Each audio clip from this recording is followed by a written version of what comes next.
Mother, man. Hey, this is Rob Dukes. You're listening to Murder Metal Mayhem. Have a good fucking day.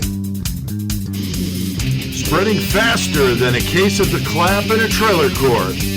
Able to shatter eardrums within a 666-mile radius. A podcast more brutal than all the rest. It's Murder Metal Mayhem!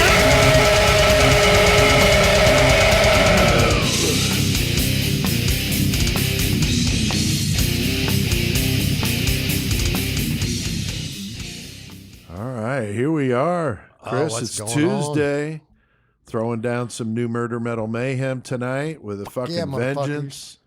We're in Horns High Studios for the Horns High Podcast Network. Chris, Joey, how's everybody doing? Joey, I see you made it safe and sound from back in here. Man, that was fucked up. That was the only time you could get rid of me since COVID. Hell yeah, for real. Stuck in Indiana. So I'm glad you made it, and your car is at least repaired enough to. Luckily, I broke down in Indiana, but I was close enough to 419 that the homies came. Nice. Hell yeah, they picked me up and let me stay there. So you had to do her feet. Yeah, I was doing time in the 419. Doing her feet. Sugar Babe's feet. Oh yeah. Well, I'm glad you had the 419 there to help you out. Oh yeah, that's awesome. All right, what shirts we got on tonight, Chris? Looks like another Disney-inspired shirt you're wearing. The old sexual atrocity shirt. Fucking sexual atrocities, nice. Got a Charlie Sheen on the front with a rolled up $100 bill hanging out his nose and shit. Hell yeah, the back of it says, let's get high and fuck shit up. Nice. Joey, what about you over there? Wearing the Libido airbag hoodie since we're doing Fritz Honka and going to Germany. Nice. I figured I'd keep it with the German theme. And There you go. Hell There you go, with your Boston hat on. Yep. And I am not wearing my Iceman shirt. I'm going to get to that in a second. But I'm wearing a Blunt Force Press shirt. Hell yeah. Got to support my own cause. But I was so pumped up for the Iceman shirt. I've been telling you guys about it. The place where I got my fish shirt had the Iceman shirt. I loved the design. I finally saw it in my size, so I ordered it. It took fucking forever, and I knew it was coming from China because the email I got after I ordered it was like partially in Chinese. I'm like, son of a bitch, because I wouldn't have got it. So anyway, I'm waiting. It gets to the U.S. It's like these other stories we tell, just this ridiculous sitting in one location for like a week, you know. So I finally get it today, and as soon as they handed me the package, I knew it was fucked up because it weighed like nothing. You know. Yeah. I'm like, there's no fucking way this is a 3X shirt, you know. So I get home and I open it up, and it's like this silky, like, it's like stretch. How would you describe it, Chris? It's like you could kind of see through it. Anti-wiki kind of material like that. Yeah, you could kind of see through it. But yeah, super thin. That's not what it is. It's just like really thin, and it's like it's like I don't know, but the design is like the when a chick bends over in leggings. Right. The design is the design I liked, but it's obviously fucking a knockoff. And it's like an iron on this fucking thing. So I'm pissed. Dude. I reached out to the guy whose design it is just to see if he knows this is going on, because that's some bullshit. It looks like something like you'd work out in, you know what I'm saying? Right, yeah, like kinda. some fucking swole guy now. Yeah. It makes me think real fast. You hear the Slayer joke? Oh my God. I've been dying about this, so I'm just going to tell it on this. My guy Chris, who's the bassist for Party Cannon, told this during their set while they were fucking doing something, and like I fucking was rolling when I heard it, but it was so stupid. But why is Kerry King so strong? Why? Because he lifts hella weights. What? Wow.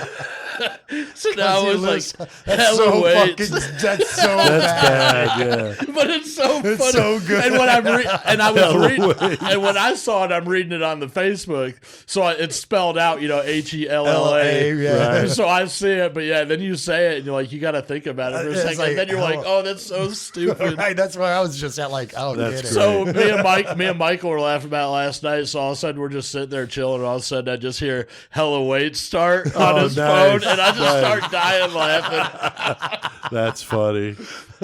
Oh, man. Well, last week was definitely unique with Joey not being here. So Chris and I going back to the old school Murder Yes, we Metal did. Mayhem days. Not in the bedroom though. Yeah, Joey said we should have gone really old school and taken the whole kit and caboodle upstairs. Hanging out in the But corner. wow, the thought of that, yeah, Fuck that was not good. It was a good episode, though. I enjoyed Yeah, it. we held our own. We did Yeah. the crazy case, Chris, of Jane Toppin, old Jolly Yeah. Jane, man. What the fuck? It was so dude? bullshit because we've talked about Jane Toppin for so long, Right. And then we talked about her with Harold Schechter, Yep. and then it came up in the page a day too, Right. Yeah. And I then know, I that you just weren't couldn't be here for it. I I was know. like, Bullshit. And the thing is, it takes me hours to Yeah. get these scripts written for these episodes. Yeah. So to like change gears in the middle would be really difficult Yeah. unless I was like home yeah. and didn't have anything to do. I No, could but you do- guys did a good episode. I enjoyed Yeah, it. well, that's Thanks, cool. man. Got to listen as a listener. That's again. right. That's right. She killed 12 of her patients as a nurse. Pretty fucked up. But Chris, she confessed over 30, and some think maybe as high as 100. Man, I mean, wow.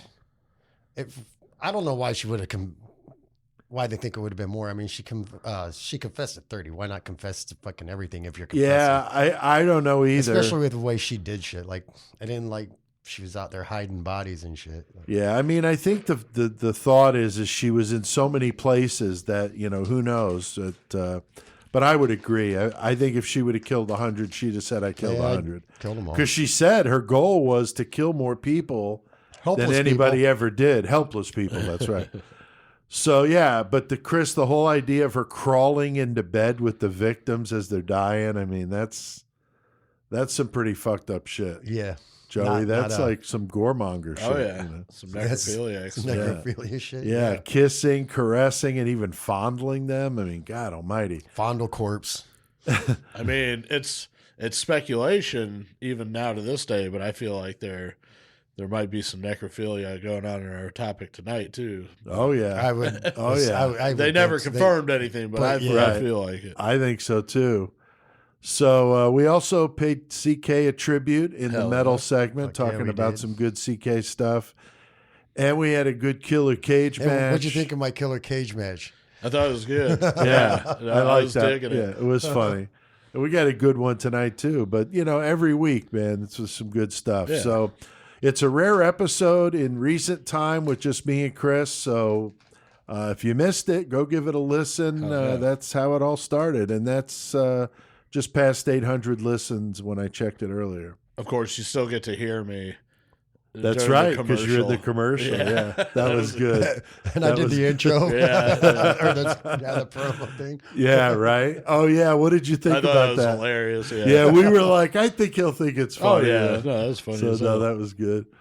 Tonight, though, guys, we got a good one, man. We've been pumped up for this. When I stumbled on this motherfucker on YouTube, I was like, oh my God, just the look of that Oh, his picture face, with the dude. smushed nose, and fucked up eye. I mean, wow.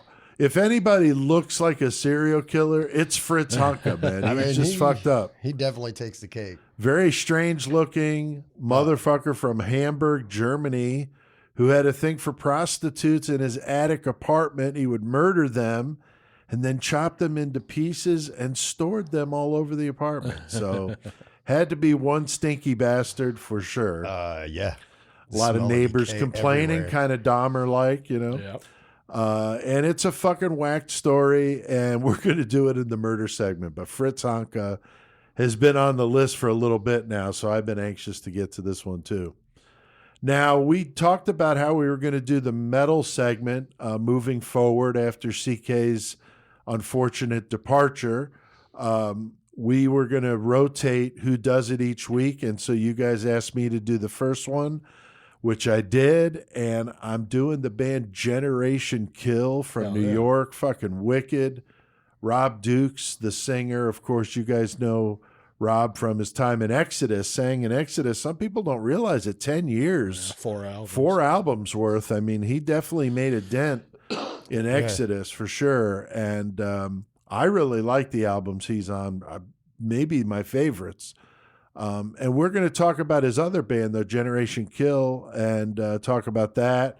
And I got some new releases to put out, whoever else has any stuff to contribute on the metal news. So we'll do that in the metal segment. And we also got a new updated intro to the metal segment you guys will get to hear. Killer cage match tonight. Chris, we always have some listeners that give us those random numbers. We got Roger Smith, Laura Kovacs. Thank you, Laura, once again. Yep. And the champ, Rebecca Boomsocks. So thank you guys for the numbers. Thanks for listening. And hell yeah. shit, and I think Rebecca needs to be in a killer cage match. I You're think I'm going to right. make the call. We're putting Rebecca in a She's killer the champ, cage bro. match. So we'll see. Maybe her and Warnos, going at it. We'll see. But Rebecca, I think you've earned the right to become a part of the killer cage match for an episode. We've got a good one tonight in the cage.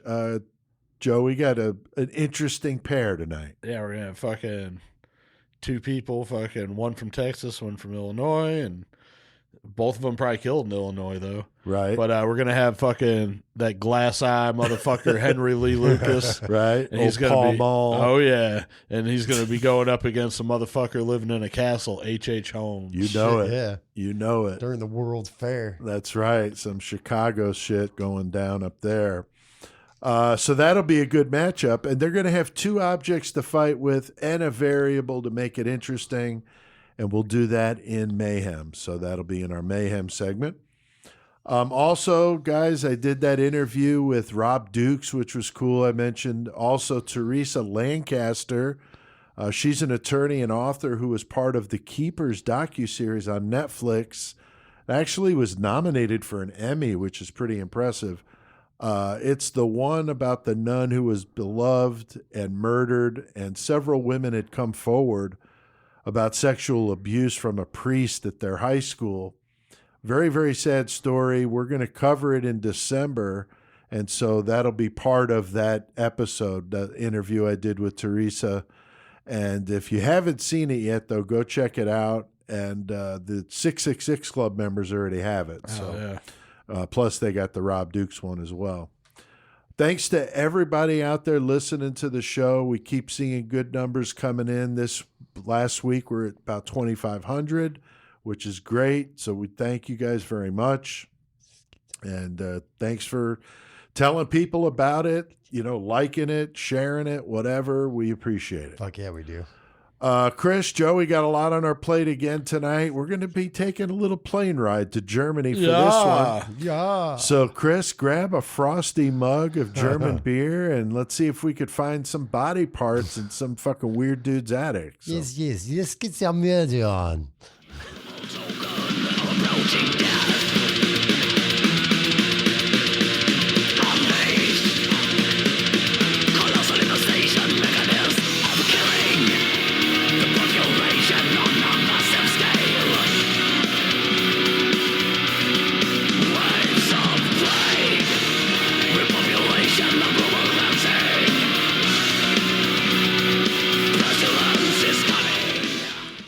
Fucking A, man. Warfect. Warfect. A new band I kind of stumbled upon. That was their song Pestilence. Those guys are so wicked.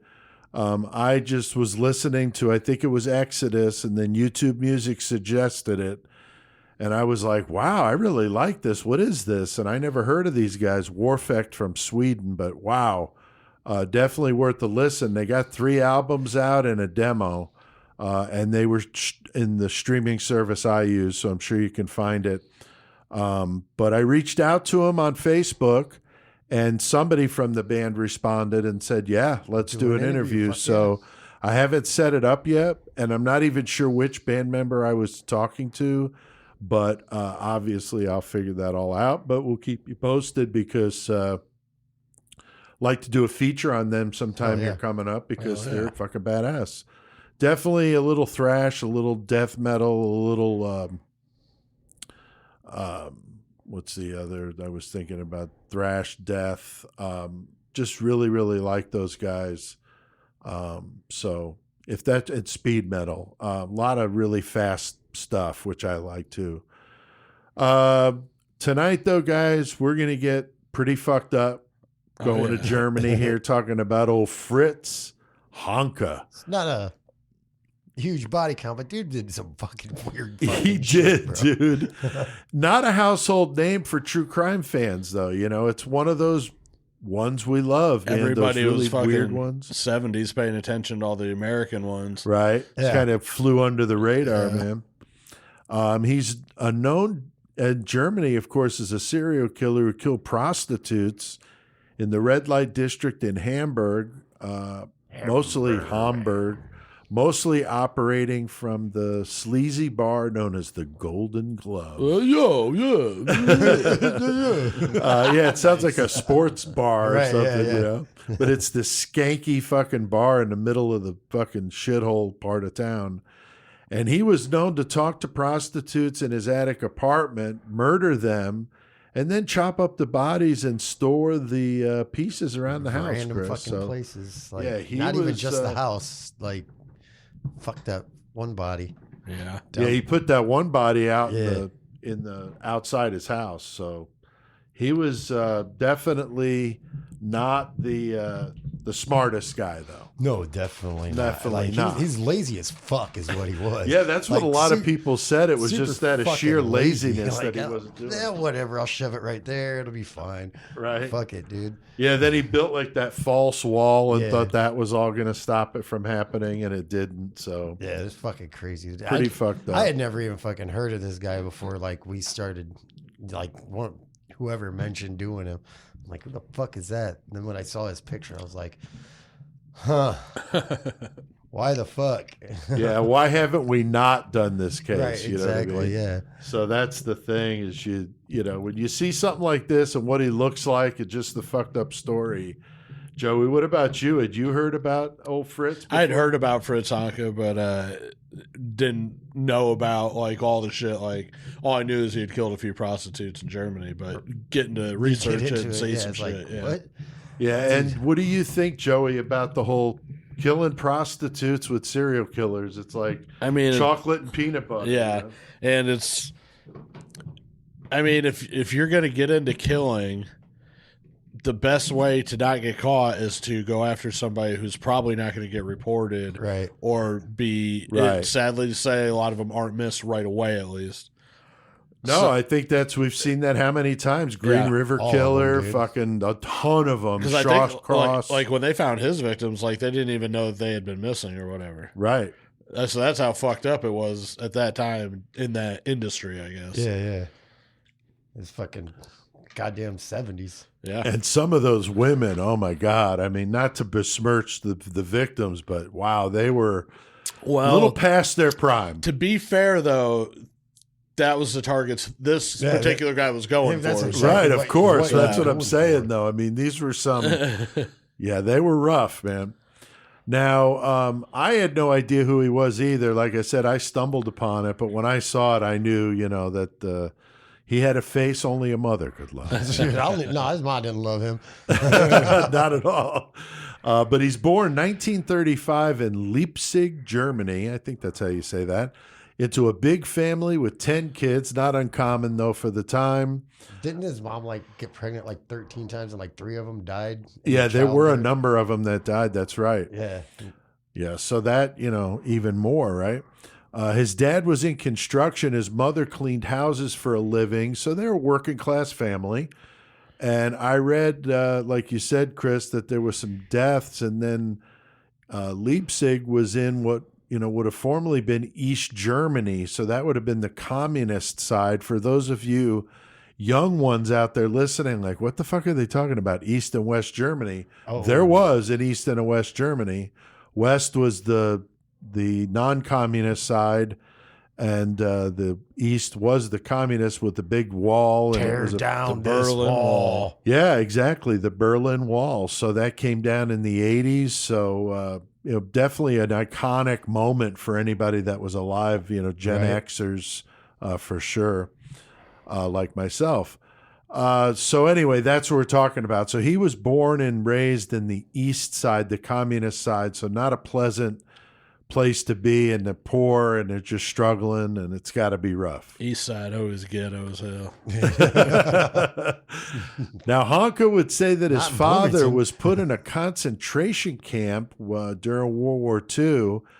He was known to have worked with the communists. So because of that, they put him in a concentration camp. So he also said that Well, he he was was put in one too for children. yeah, he was in a children's one, Yeah. which is fucked up. Like, made them workers basically. Like, Yeah. do whatever. You're their slave basically. now. Exactly. And they were freed by the Russians and bounced around in children's homes and, just had a rough upbringing. His father winds up dying in 1946 after years of alcohol abuse from obviously trying to cope with what he had been dealt with in that concentration camp.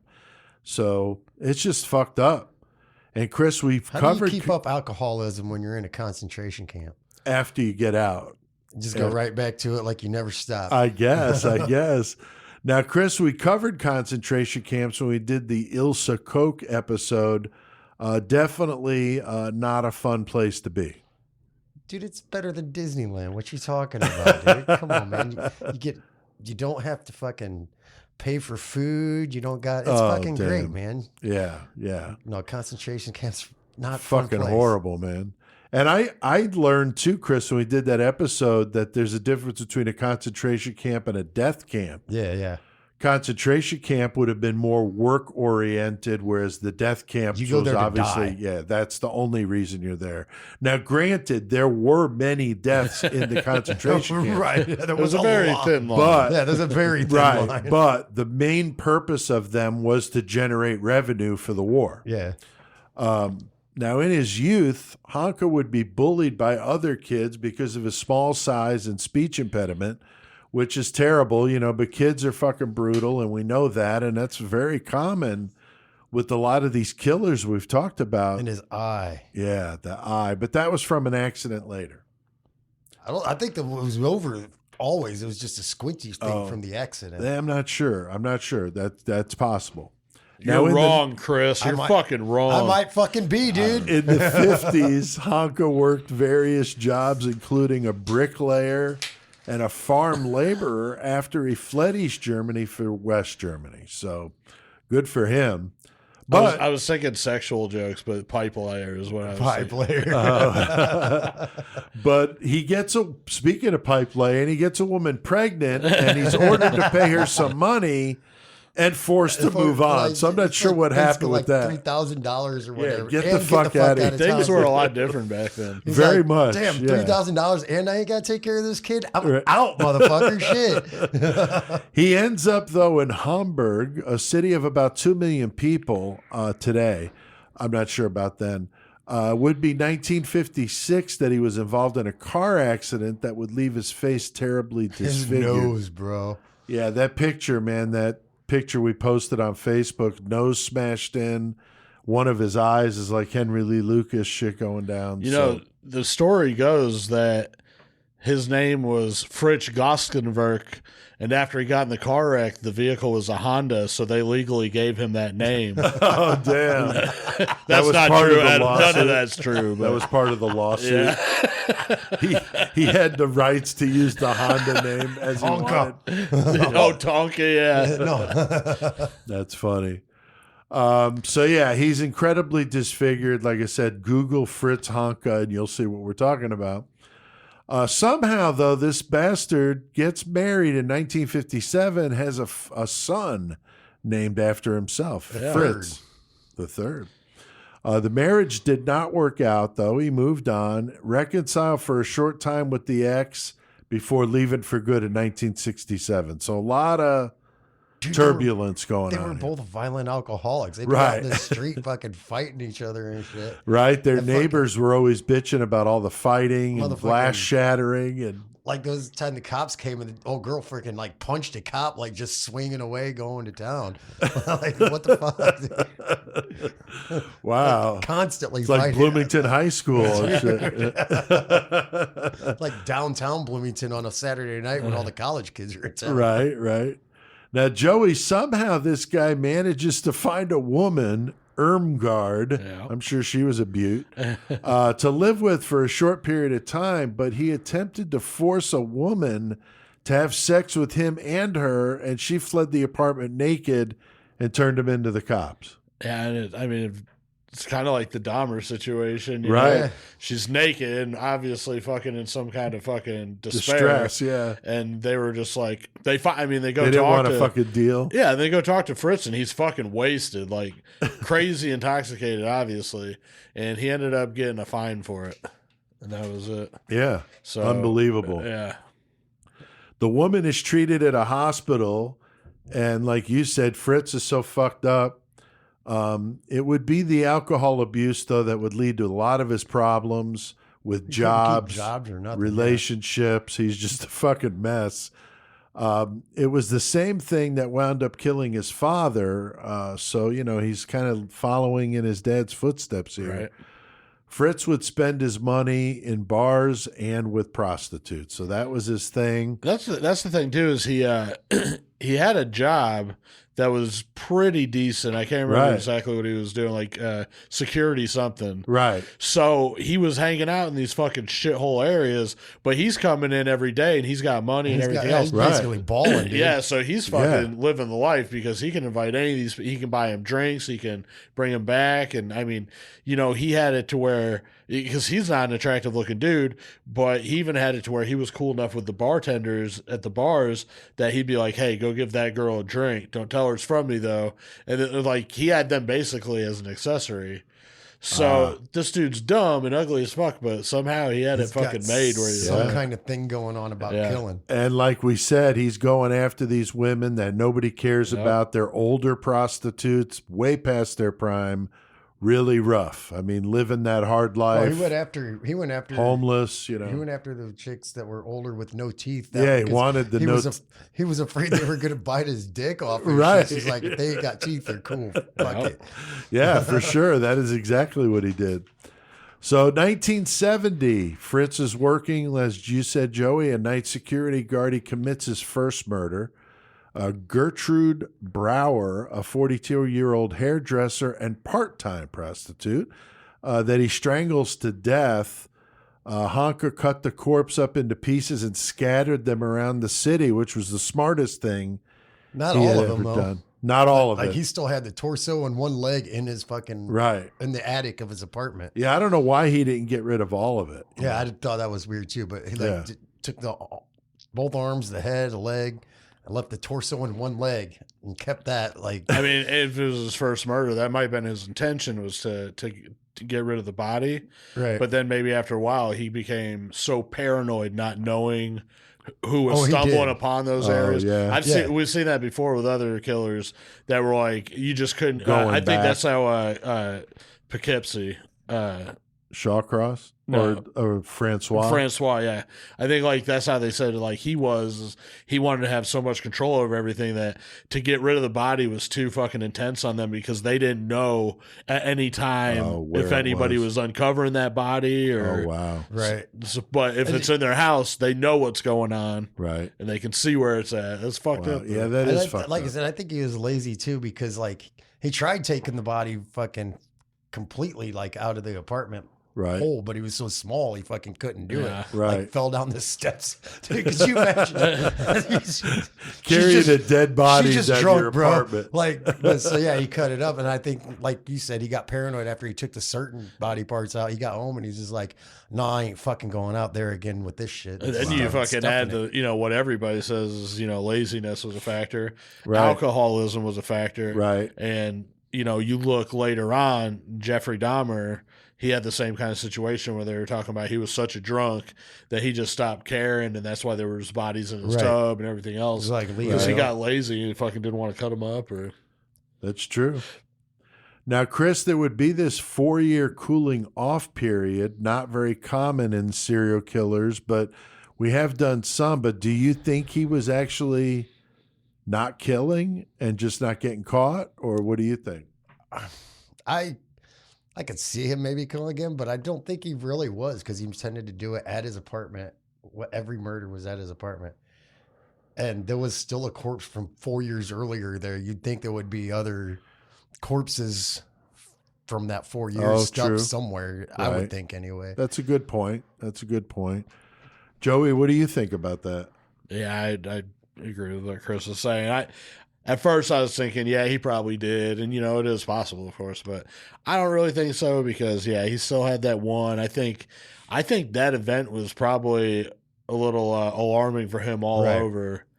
And then after a while, that you still got this thing, and then after the urges are too strong. Right. Then it's like, okay, I just wondered if it maybe was like a grim sleeper type thing where he cooled off for an awfully long time. I mean, this is only 4 years, but still a period. Not like grim sleeper, though, Yeah. but still, yeah. BTK, we saw a big cooling off period with him, too. So it would be August of 1974 when Fritz is known to have killed again. This time his victim is 54-year-old prostitute Anna Bushel. He would later tell the police when questioned that he killed Anna because she was not passionate enough during She sex. was like bored. I guess. Like, dude, what? He wouldn't wait to kill again, though, a very long... See, he'd had 4 years, and then the next one goes, and then it's just like, all right, I'm on this shit, dude. December of 1974, same thing with Frida Roblick, strangling her with their stocking. A month later, he did it again with another prostitute, Ruth Schull. And the one documentary I watched, there was quite a few discussions with one of her friends, and then I think one of the cops that knew her and said she was just such a nice lady. I mean, it was too bad she was in her obviously situation. in that situation. But really sad. I mean, usually people don't give a shit about them, which is why they're the targets. But in the case of Ruth, there were people that cared about her, and it's just sad, She'd give you the best blowjob and give you a fruitcake afterwards. Fuck That's yeah. right. That's right.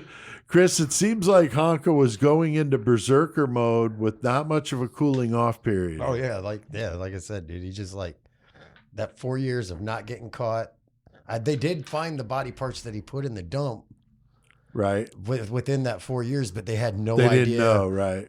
who it was, who did it. They had no fucking clue. Right. But he didn't get caught about it. And once old girl made him mad and he killed her, he's just like, all right, fuck it. Right. I'm just going to town. Yeah. Anybody that pisses me off, Right. any of these prostitutes piss me off, I'm done. Right. Fuck 'em. Right. And then the first, what was the name of the first one that he killed? The whole reason he killed her is because she went to his place after they left the bar to drink more. And she was like basically having sex to be able to stay at his house because she was homeless. Right. And then when they woke up the next day, she refused to have sex with him again. So that's why he fucking killed her. and Yeah, shit. that was Gertrude Brower. Yeah. That was the first one. Yeah, that's interesting.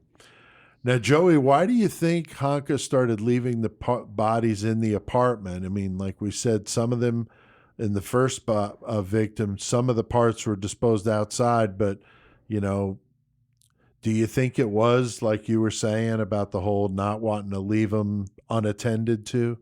Yeah, I mean, I don't know that for sure, but I can't see why you would start to do that and then completely stop. And like you still got you got the biggest part of the body. That's the hardest part. Right. You're 5'5" and you're having fucking trouble walking up and down your steps drunk. You can't. You got the leg out, but you can't get the fucking body out. Right. So you're just gonna be like, you know what? Fuck this. I guess I'll just fucking hang out with him. Not to mention talking back, the possibility that he had post-mortem sexual encounters with him. Yeah, Right. Nobody knows. Which is very possible. Right. So that could be why he was like, oh, you know what? I got rid of all the parts I hated, but I still got the part I like. Right, exactly. Because he got the breasts off of him too. Yeah. Which is fucked Oh, up. yeah. He was definitely Chicago Ripper in it. Yeah, definitely. Yeah, right. So Fritz had 3 victims stashed in the apartment, plus some of the first one. He puts up the false wall in his living room to help hide him. He thinks he's slick. But like in many cases we've covered, the neighbors are fucking complaining about the stench. Yeah. I can't imagine it, man. We talk about these a lot. He said Greeks just moved in, and it's the it's the Yeah, Greeks. spice Dude, they yeah, there's use. spices and shit. It kind of made me think of fucking fucking Gary Heidnick talking about, I burnt my fucking roast or whatever, and the cops just believe it, like, all right, Oh cool. yeah, that's cool. That makes sense. Like Right. fucking Jeffrey or John Wayne Gacy, my Los Apsos was shitting in the fucking Dude, yeah. house, and that's what you're smelling. Yeah, I mean, it's fucking absurd. But yeah, these people are so convincing, though, like you said, Chris, that people would just be like, oh, all right. Oh, you okay, that makes sense. I mean, But- Dahmer was the most, probably just because he lived in such a ghetto spot, but his place had to have been so bad, and everybody was complaining about it, his Dude, neighbors and 'cause- shit. Yeah, Yeah. they're That's just out in the gross, open, just decaying. Like, Yeah. Yeah, that's nasty. So he's blaming it on the immigrants.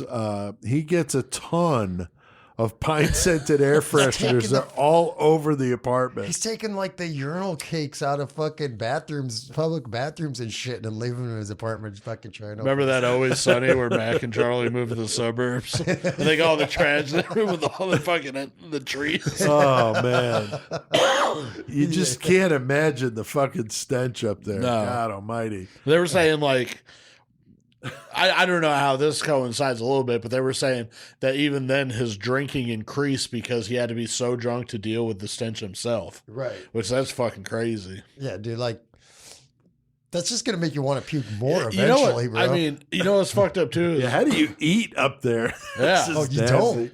And I don't understand, like, if you go out in public and you're doing anything, the clothes you're wearing that are in this establishment that you live in, your residence, all that shit smells like that. Oh, it permeates so your everywhere fucking you go, clothes. you're Oh, smelling man. like decay. Yeah, Right. you can walk around a group of zombies and they'd leave you alone. Yeah. Yeah, right. Like Could Jesus. use a guy like that on The Walking Dead. Fuck. So yeah, he should have got though an endorsement deal with that company that makes the pine tree Yeah, air right. fresheners. So Little Chris, the trees. police find this apartment wallpapered with porn. Oh, yeah. And he has a sex doll as well. Yeah, not just straight up naked Playboy pictures, but straight up porno fucking all over the walls. He's got a blow up doll that he's just fucking crushing, dude. That's his bitch right there. She don't talk back or nothing, bro. Fucking- and he's got like fucking little kids' dolls all over the place, too, Right. which was really fucked up. Yeah, right. Like, so fucking crazy. I told Cashman earlier, I was like, I'm going to start decorating my place with porno pictures. Oh, yeah. Kids will love it. right. Now, Joey Honka would claim the prostitutes were his soulmates. That's pretty sad, way to go through life, of course. We see this, though, with these women that are targeted, because, like we said, nobody's looking for them. So he's picking the worst of the worst. Yeah. And I don't know what his qualifications for being his soulmate is. Because it's like, oh, the less teeth you have, the fucking better. Right. And the less friends you have, the better. Right. But I don't know. That was a fucked up statement. Now, it was wild because listening to like, the way he talks and even some of the police officers on some of the documentaries, but the translation, you know what I'm saying? How they say shit compared to fucking how we say shit. So some of it does sound funny. So with him, talking about being his soulmate, it could have a different kind of fucking thought to it. I don't know.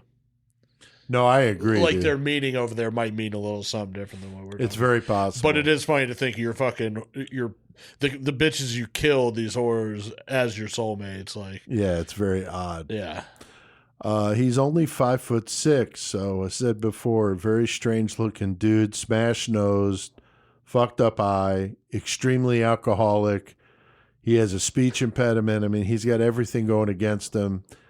He seemed to be attracted by these, rough looking women. One of his fucking, one of his stipulations that he liked in his women is that they're shorter than him now. Okay, that's fine, but you just fucking, really cut down on your options. Totally, yeah. Yeah, 'cause he's short as no shit. teeth and shorter Yeah. than him. That's what he wanted. So no teeth, shorter than him, and somebody that nobody would give a shit about. So Chris sounds like the perfect guy to run a dating service. So. Hell yeah. And rumor is we've got one. in the can, a commercial we did. Might have fucking done one. Is that true? Maybe That's on deck. So yeah, you're going to hear some Honka escort service with Chris's wonderful German accent. My God, it's so bad. Now, Joey, the shit would hit the van when the apartment building that he lives in catches fire in July of 1975. What the fuck happens there? Well, first off, I just want to clarify because I saw it both ways and I've never been sure. Did he set the fire initially? I read something that he is suspected to have set the I fire. heard that one place, but everything else was like his downstairs. Then it was a neighbor's Yeah, so candle or and something. where I heard that it started, with the one that was claiming he did it was up by the attic spot where the bodies were, and they said supposedly. So this is all hearsay, and yeah, it's hard to tell what the actual facts were, but they were saying that even he himself got so tired of the fucking smell and everything else that he just wanted to fucking get rid of all of it. Oh, the dude downstairs? No. Fritz. Right. So it's very possible. yeah, it's hard to tell. But anyway, regardless, the place he's living at, the flats, they fucking catch fire. Right. So fucking burnt to shit and fucking, they can find. smell it. Right. Yeah, they even can after this fucking fresh house even fire, after the fire, you can right? You can smell the decay. decay. That's why I think it was started in a different apartment because I feel like it would have engulfed this place more. It was crazy too because he comes back while so everything's burnt and shit. He's gone when he that shows fire back starts. up, yeah. And then he's walking up and they're like, "Oh, you can't go out." He was like, "I live here though, and everything's burnt." And they're like, "Oh, Do well, you?" They're like, "Who owns this attic area over here? Who has the keys to it?" He's like, "Oh, that's mine. This Well, one." it was everybody's. It was a communal attic, so Yeah. everybody could get up in there. But whatever spot he had the key for, though. Oh, So only he had it, and he was like, "Yeah, that's my area," but that's where the fucking body parts were. Yeah. So he was Rough. popped regardless. Right. So it's pretty obvious what's going on. So he's in the fucking police station. I mean, they're trying to fucking ask this guy questions. He's like not being very helpful. He told the police that the women mocked him because he preferred oral sex over vaginal intercourse. sex. Yeah, like why would they do that? Yeah, I don't know. But yeah, they only found like 2 of the bodies or 3. I think it was 3. And then they could still smell like decay or whatever. Like they found the torso in the other 2, but the one in the wall, they could still smell decay even after the other 2 were gone. And that's when they had him in interrogation at the time. They're searching the place. And there was that weird piece of wallpaper or whatever that he covered it with. And they found the other body. And they're like, well, this one's in your apartment for real. Because it was behind the wall in his actual apartment. Yeah. Yeah, and I don't know. I mean, Chris's claim of Jack the Ripper Yeah. told him. He said Jack the Ripper told him to do it. Like, You think that was just made up? oh, or? dude, come on. Jack the Ripper didn't tell him to do that shit.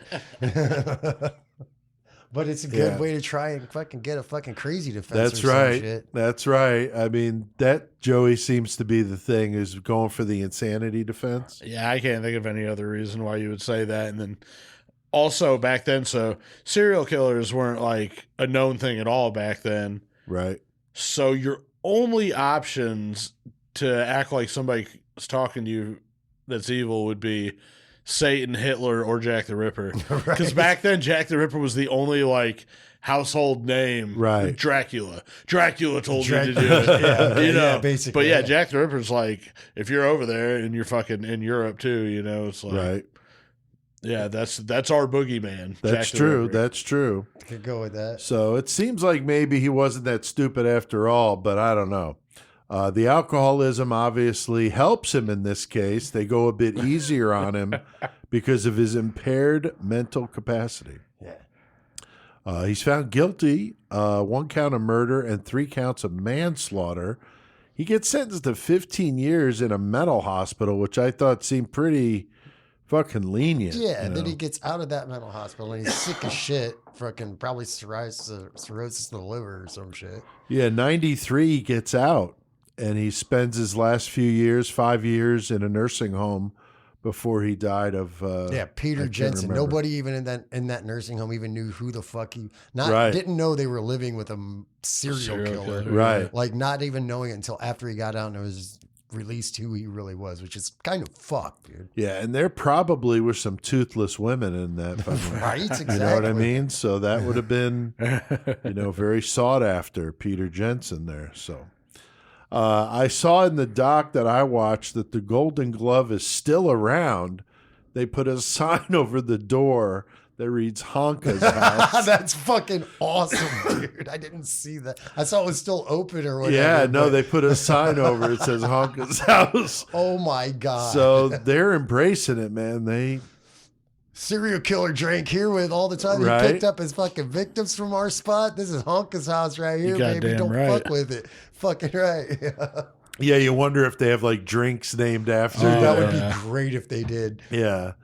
That would be funny. Or like food, where they have, the Honka burger or something like that. I bet Shaped like they a should. leg or whatever. You could do all kinds of crazy shit. The Honka chicken wing. Chris, it sounds like the Germans enjoy a bit of fascination with their serial killers. I mean, yeah, like we were just Hey. saying, dude, they got to have they got Honka house over Honka's the door, house, dude. yeah. They How gotta cool would have- it be to get a shirt? Oh, damn. I might look online. The Golden Glove, yeah.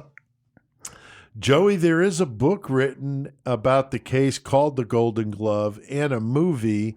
I don't know if you have seen that. I haven't seen it, but after looking at this, it fucking made me curious about it. As a matter of fact, I think you can just watch it on YouTube too. So I think I'm gonna check. Oh, it out. really? Yeah. Oh, okay. Yeah, I did see it was AMC Plus was Right. when I checked IMDb. Said it was on AMC Plus, but I can't keep track of which ones I have or don't have. Right. So I have to ask Jenny. I have no fucking idea. Like, what I do we think got? I can watch it, though. I think I can. Some suspect that Honka was the one that set the fire, as we said, and others say maybe it was a neighbor with the candle. So who knows? Some talked about the whole laziness. We brought that up, and the fact that he was drunk, and maybe why he just didn't give a shit. There's so many unanswered questions with this case, but not like any other we've done. There a lot of times you just don't have all the answers. So I don't know about the fire. Either way, he got caught, and he was pretty. I like all his answers during interrogation. Like, did you kill those people? Possibly. Like, just keeping it simple, like not giving a solid answer too. Like, Right. it was funny. Yeah, he was definitely very evasive. Yeah, he's like, I don't know anything about that. Right, pretty much. Yeah. Yeah. I don't know shit. Joey, Chris, anything to add to old Fritz Honka? I'm good, dude. I thought fucking Fritz is fucking nutty anyway. So Yeah. I was glad to go back to a brutal guy. Yeah, Yeah. for sure. Very brutal. I did my research for this one with a good documentary I saw on YouTube. Plus, Murderpedia had some good stuff. Always like checking that out. Also, some random articles I read.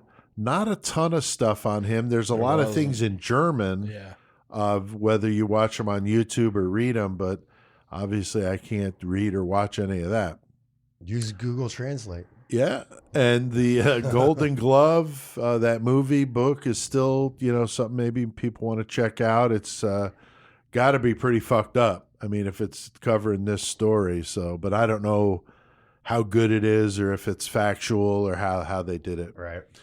Now, next week, we're doing a good one. I Can't just wait. watched a documentary Dude. on this one last night. Yeah. Dating game killer. Damn, old Rodney Rodney Alcala, the dating game killer, as you said, Chris, contestant on a game show and wins it. The girl says, Turns "Fuck you, I'm not going on the date." He creeped her the He fuck creeped her out. and she's like, I ain't going. And then he No, ends she up being a refused to fucking go. Serial killer. And he was a serial killer, I think, at the time. So I think Right. he had already started that. The cops are watching TV and see this motherfucker at a game show with his real name, like, what the fuck? Dumbass. He's smiling and laughing and Fucking all crazy. cheesing for the camera. But definitely a sick fuck. 7 convictions, so he at least killed 7. Some suspect many more.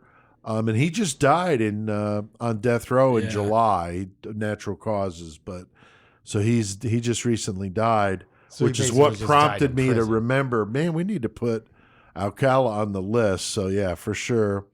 And it's fucked up, and we're gonna do it next week. So Hells, dating game killer should be fun.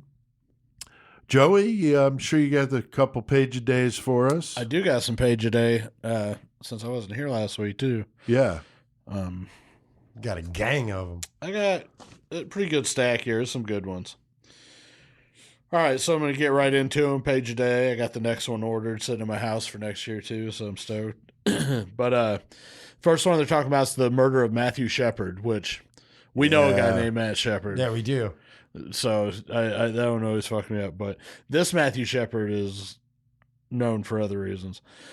So October 6th, 1998, 21-year-old Russell Henderson and 22-year-old Aaron McKinney, they offer Matt Shepard, who's a 21-year-old gay college student, a ride home.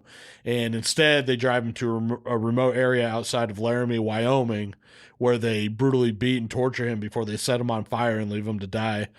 He was found the next day by a passing cyclist who thought he was a fucking scarecrow. That is so fucked up, man. That is fucking awful. He was alive when the police arrived, but he ended up succumbing to his injuries 6 days later. So after Henderson and McKinney left Shepard, they had gone back into town and picked a fight with two other men. And when police responded to that scene, they had found a gun covered in Shepard's blood, along with his shoes and a credit card in the truck. Wow. They were both eventually charged with first-degree murder, kidnapping, and aggravated robbery. Henderson pleaded guilty to murder and kidnapping. He received 2 life sentences, and he agreed to testify against McKinney. And now McKinney's lawyers, what they used as a defense was a gay panic defense, which obviously isn't something that would ever fly now, but at that time it was something that people really considered using. And that's saying that this guy came onto him, and at the time it sent him into such a freak out mode. Exactly. But anyway, that was rejected by the judge, and he was found guilty of felony murder and sentenced to 2 consecutive life terms. So that was the murder of Matthew Shepard. That's fucking terrible. Now the second one is kind of along the same lines, and this is the murder of James Byrd Jr., which this one was believed and probably was a hate crime. And this is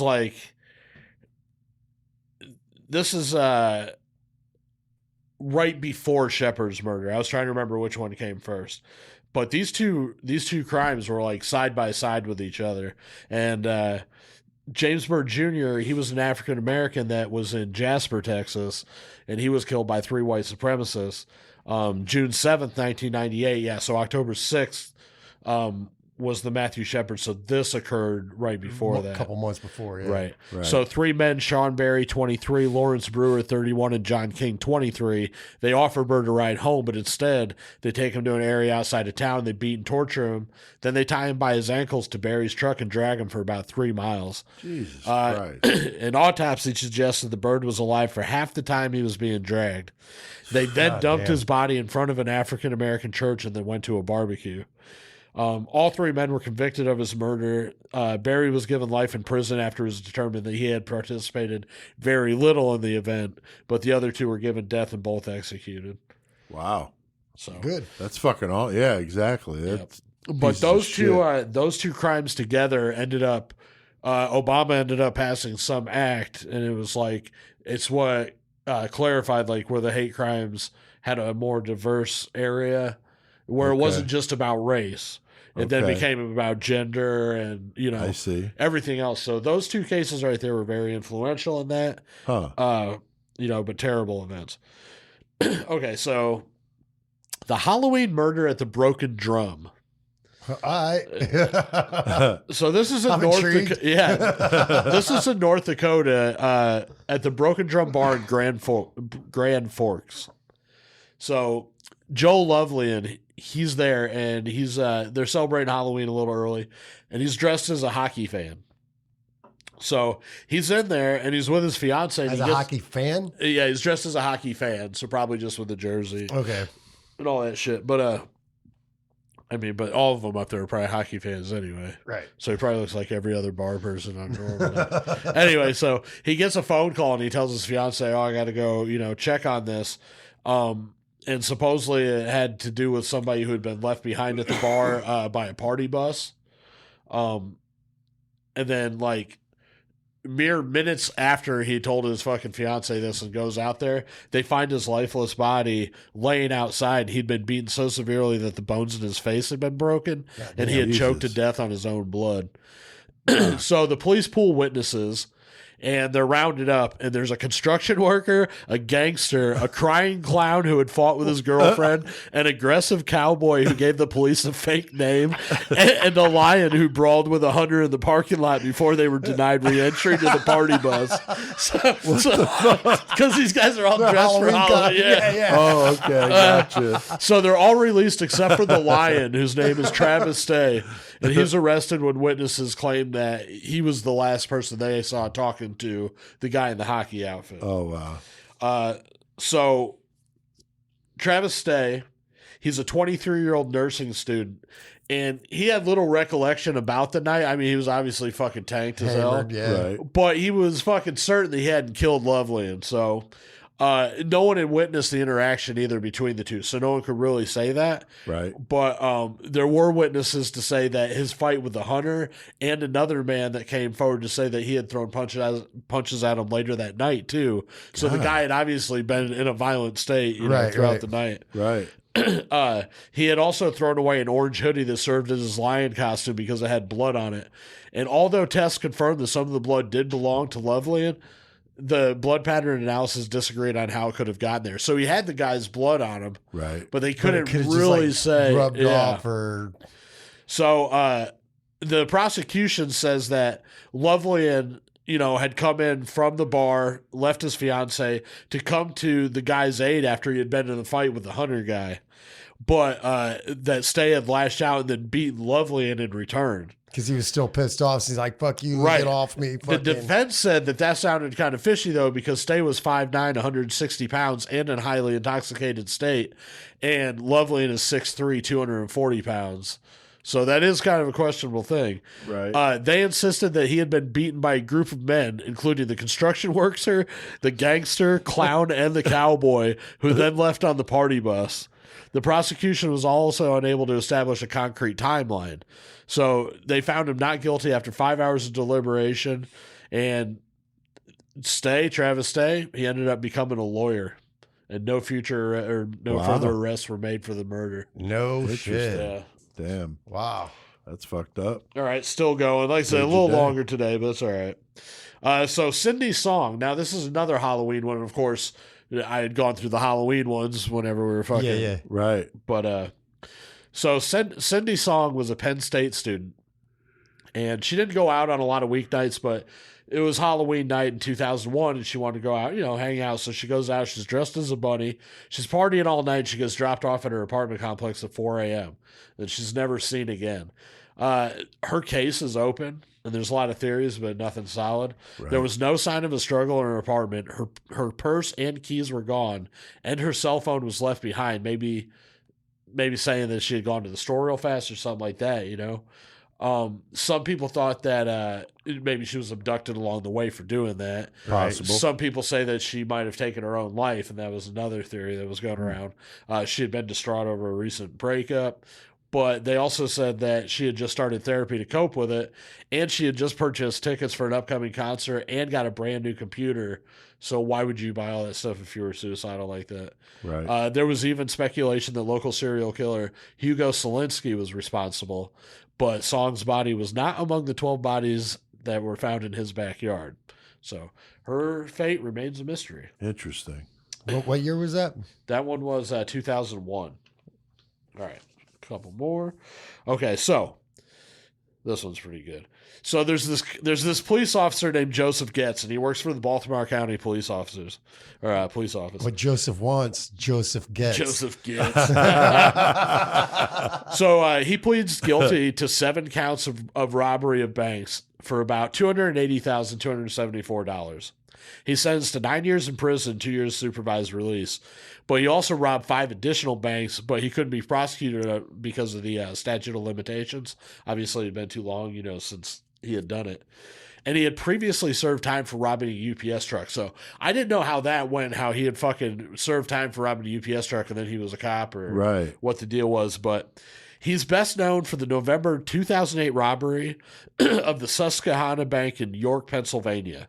So shortly before the bank opens, he's wearing latex gloves and he approaches 3 tellers and he demands the money from them. The first one fainted, so he didn't get shit from her. The second teller explains they ain't got no money, opens the register, there's no money in there. Oh, damn. And then the third one does the same. So he gets so fucking pissed that he vows to file a complaint with the bank before he storms out. Wait, what? He gets arrested Wow. a few blocks away. That's and he was ballsy, sentenced. man. Yep. Like, you guys ain't got no money? Fuck you. I'm filing a complaint. I'm fucking trying to rob I'm you. trying and to you ain't got rob no you, money? man. Jesus What the Christ. fuck? What's a guy to do? So this one's this one's about the Hollywood Ripper, Michael Garuglio. Now, he was also called the Boy Next Door Killer, too. Oh, okay. He targeted women close to his home. This motherfucker's kind of ridiculous. Like, remember, like, Leonard Lake and Charles A., like, a lot of close ties. Yeah. Like, how the fuck you get kind of like this dude. But, so that's why they called him Boy Next Door Killer, too. So, he grew up in Glenview, Illinois, and in 1993, he was 17 years old when he stabs Trisha Picascio 47 times on her back doorstep. Jesus. Her body found her body the next day. So he ends up going to Los Angeles in 1998 to escape the police scrutiny. And in 2001, he stabs Ashley Ellerin 47 times outside her Hollywood home, which damn. 47 times, both of those. Wow. And then he kills his neighbor, Maria Bruno, in El Monte, California in 2005, stabbing her 17 times. In 2008, he attempted to stab his Santa Monica neighbor, Michelle Murphy, but she escapes, and DNA led them back to Garuglio. He was linked to the murders of Picascio, Ellerin, and Bruno, but information garnered, during police interviews suggested he probably had at least 10 more victims. Right. Wow. His trial began in 2019, and one of the witnesses was Ashton Kutcher, because Ashley Ellerin was a girl that he actually had a date with the night that. Oh, I think I remember hearing Oh, about wow. that shit, dude. Yeah. Now that Interesting. Okay. Yep. So Hollywood Ripper. All right. So the last two I got, Page a Day. Like I said, a little longer, but there were some good ones. So the first one here is one of the quotes that I like sticking up on the wall. And this one's from Agatha Christie, which I love Agatha Christie. Awesome author. So. Oh, yeah. And what she said was, every murderer is probably somebody's old friend. And Yep. Interesting. yeah, so I like that. That's a good one. All right. Now, the last one that I got from Page a Day is going to be an interactive one for us here in Murder Metal Mayhem. I've got 5 killers. Mostly we know all of them. There was one I was a little iffy about. 5 killers, and I'm going to see if you guys can guess what their calling card was, what they like to leave at the scene. Oh, okay. Oh, shit. So the first one is Richard Ramirez. Oh, the pentagrams. Pentagrams, yeah. Exactly. In blood, and yeah. normally you like to do it in blood or the lipstick. Yeah. Right. So Richard Ramirez with his pentagrams. William Hirons. Ooh. Oh, he was the one that wrote messages on the wall that please catch me. I Yeah, can't yeah. stop. Also out of lipstick. Right. Yep. True. So, yep, that was his. Kenneth Harrison. Do you know that one? I don't know. That was the one that I didn't know. Now, supposedly, Kenneth Harrison is known as the Giggler. And I don't know exactly what he did, but he would fucking report heard- his crimes, and then he would end every call with high-pitched maniacal Yeah. laughter and shit. Oh, wow. The Giggler. So I like- Kenneth Yeah, you Harrison, gotta the check him out, Giggler. dude. Man, we might have to check that Yeah, out. I've heard something about him before. The Yep. giggler made me think Oh, of it. but, wow. dude, there's like crazy. You could hear the calls and shit too. It's fucking Oh, hilarious. It's wow. like better than Weepy Voice. Is it modern or is it an old I don't know. The Giggler? We'll have to check that out. Oh, man. All right. And then Keith Jesperson. Of course, Happy Face Killer. Smiley Yeah, faces. smiley Yep, yep. face. And then the last one is John Allen Muhammad and Lee Boyd Malvo. Oh, the Beltway Killers. The What did they leave did they behind leave at their behind? scenes? I don't know. Shells. They left the tarot cards, and a lot of time was the death Oh, card. death yeah, card. that's Yeah. right. Yeah, I forgot about the tarot card. Yep. So that's just some calling cards for some killers. I thought that was Nice. pretty cool. Yeah, that was challenging. Yeah, That was page a good. day. A little longer this time, but That's that's all right. No, Page it's a worth day. it. We love it, man. Yeah, and now, Kenneth Harrison, the Giggler. Maybe Yeah, we'll have to that's look at that. definitely one. Well, very cool, guys. I think we've done plenty of murder tonight. I think it's time to crank it the fuck up and talk about some heavy metal. So, Joey, what the fuck do we need to do? Let's get on that line. Yeah. Just because CK has passed on, he's not done educating the masses. CK will forever be the great metal motherfucker. We're here to stomp poser ass and eradicate the planet of their kind. CK has passed the torch to us, and we will forge the fuck on. In CK's name, we will bestow metal knowledge upon all of you. All right, so the great metal motherfucker lives on, Chris. Yes, he does. Yes, he does. Long live the great metal motherfucker. Hell yeah. All right, so new intro, trying it out, seeing what you guys think. Goes, yeah. We're not sure if we're going to keep it for long, like the long-term intro to the show or the segment, but it's that would fucking shout out to CK for sure. All right, so the way we're doing this is it's my turn to pick a band and do a little feature on them, and so I've done that. Hell yeah. Generation Kill, I mentioned that earlier. Rob Duke's band, the guy that used to sing in Exodus, now in Generation Kill. He started that band in 2008 after he was done with Exodus, but he said it began as kind of a jam session between friends. Rob is from New York, in an area near like Westchester County, which is on the very eastern edge of where New York and Connecticut are together. Okay. So very close to where I was from. Rob started that band with other friends that were like-minded metalheads and also weren't big partiers, because Rob stopped drinking when he was 25. Oh, shit. He was just out of control, and he said he stopped and he just didn't want to do it anymore. And so he didn't want to hang out with people that's all they wanted to do, you know. Right. He tried to find friends that he had that didn't do that, you know. And so, you know, they started, you know, jamming. They really dug it. So then they started writing their own stuff. And they came out with a demo called Red, White, and Blood, which is pretty cool. Hell yeah, it is. Rob told me it was like this demo they did that they released in 2011. But there was some early band member changes I didn't want to get into. But they wind up signing to Nuclear Blast and released a full length, which is called "We're All Gonna Die," which is cool. I mean, that's true. Everybody very dies. uplifting, you know. Which was produced by the legendary heavy metal producer Zeus, who did Angelus Apatria, but he's done a ton of stuff. The Hate Breed albums, I think, were all done by Zeus. Right. So yeah, he's really, really good. Hell yeah. Following that album, they did some touring. And interesting, they start this side project with former Run DMC member Daryl McDaniels. And they called it DMC Generation Kill. Fucking right. But then changed it to Fragile Mortals. So I just thought that was an interesting side project. I didn't listen to any of that. I'm not into rap at all, but I know you guys might want to check that out. Definitely. It sounds kind of interesting. But anyway, that was just kind of a side project.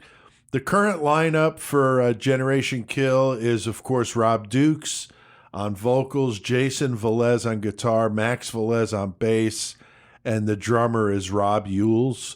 Rob Dukes told me they have a new album coming in early 2022 on Nuclear Blast, and so he gave me a clip that we'll play after the metal segment so you guys can hear what that shit sounds like. It sounds really good. Hell yeah, like freaking fresh shit, dude. Yeah, and Gary Holt from Exodus does one of the guitar solos on the song too. So that's fucking badass. So that's really cool that they patched things up, because at first it was not a good split from Exodus. So I'm glad they worked it out. And Rob is a really cool guy. Had a lot of fun doing the interview with him. You'll hear a little bit of that, but the whole 41-minute interview was passed out to our 666 Club members. Oh, yeah. That's one of the advantages of being a 666 Club member. And then eventually, when this interview is fully aired on the show, I'll post the video of the interview, me and Rob. The first video fucking interview It'll be the first one, exactly, that I did a Zoom video, a Zoom meeting with him, and he's chilling on his porch with a big cigar, and hell yeah, it was awesome, man. It was just a really cool conversation. we're a year apart in age and come from basically the same area. So That's a lot cool. of things in common. So, anyway, I'm going to go ahead and play the clip here from the interview. You can hear it for yourself. Now, I definitely don't want to get into the negative side of your split with Exodus. I'm really glad to see you guys are cool. And I know Gary did some work with your band, so that's really awesome. Yeah. And you started Generation Kill, and I think it was '08. Can you tell us a little bit about that project and kind of what's coming up for you guys? So in you know, it really was, you know, I would come home from tour with Exodus, and I don't drink, I don't do drugs, I don't go to bars and hang out, and so I would come home and I'd just be fucking bored. So I had called up some friends I had, and I was like, hey man, let's get together in a room and just play some covers. We were doing a bunch of Priest and Maiden and Sabbath and just, you know, Metallica, and just, you know, having some fun as a bunch of guys who also didn't really party that much. So, you know, it was fun to do. And then it turned into starting writing originals. And then we did that first demo. The Red, White, and Blood was kind of like a demo. We kind of did that. And then after that, we got more serious and we started really concentrating on writing songs and getting signed to Nuclear Blast, getting Zeus as a producer, and working with him and getting a record done. And then, then it became like a serious thing. We went on tour in Europe. We, you know, started playing more shows, and then we took a little hiatus to work with Daryl, DMC from Run DMC. We put ourselves on the back burner, did that with him. And then after that, we started working on our own stuff. And then we had a bass player change. So, you know, we brought in a new bass player. So all the songs we had written, we kind of got rid of those and started over from scratch with our new bass player. So we finally finished the whole, you know, the record. And I've been working here with Mike Gilbert from Flotsam and Jetsam. He has a small studio here, and I've been working with him and getting that album completed and done, and it comes out in January. Fantastic. And we got so Gary Holt played on it. I got John Joseph from the Cro-Mags to play on it and sing on it with me. Nice. I got Chris Poland from Megadeth, the original. Yeah. I got him to do a solo for me on it. Damn. So nice. It's very, very cool, man. That very, is very cool. cool songs. Yeah, Yeah, man. I'm stoked. Yeah, once again, very dark subject matter, very dark, you know, shit. No, not with a and, band named Generation Kill. Yeah. I mean, why would I think anything? I didn't think you were doing So the we next have- Lion King soundtrack or anything. You know? Yeah. So we have 3 videos out. We have a video for Never Relent. We have Yes. a video for The Rat King, which is an animated video, and then we did another video with that we actually kind of acted and called it Into the Black, where we actually did a little bit of had some fun as a I'll band. have to check hang that out. Yeah, it's good, man. It's like we got abducted by aliens. That's kind of the premise of nice. the aliens taking over the earth. That's Oh, the premise shit. of the whole. Yeah. Well, that's So- cool. So what would you say was your beginning? What was your first metal show that you can remember, and what kind of impact did it have on you to maybe want to get playing, or did that, you know, come later I on? wanted to play. There's pictures of me, like, you know, so I grew up basically an only child. So there's pictures of me when I'm young with just big headphones on, sitting in front of a stereo or just listening to music. And I did that from a very young age. And so, you know, I think from very early on, I knew that I you know, that music had such a huge impact on me. I never thought it would be actually feasible or possible. I didn't have anyone behind me going, oh, you know, you can make a living doing this, or you can, you know, you should play guitar, or you should like no one. I didn't have, like, there wasn't any of that in my family. So it just kind of just happened, you know. And honestly, I mean, you know, when I was younger, I started drinking when I was like about 15, and I drank real heavily for 10 years. I stopped drinking when I was 25. So I pretty much wasted that 10-year period Right. being just a drunken nightmare of a human being. You know, I accomplished very little. I got in a lot of trouble, and I was just very lost as a human being.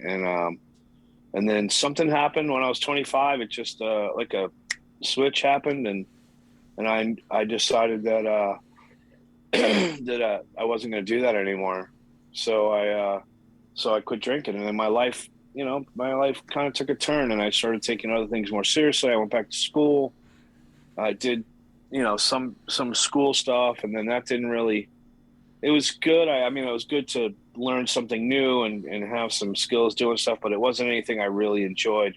I actually worked in the field for like 2 years, and I just fucking hated it. And then, so I got back into the, bartending world, the nightlife world. I was always a night owl. You know what I mean? I was a bartender and worked at clubs. And then when I moved to LA, I used those things I learned, and I started doing the same thing.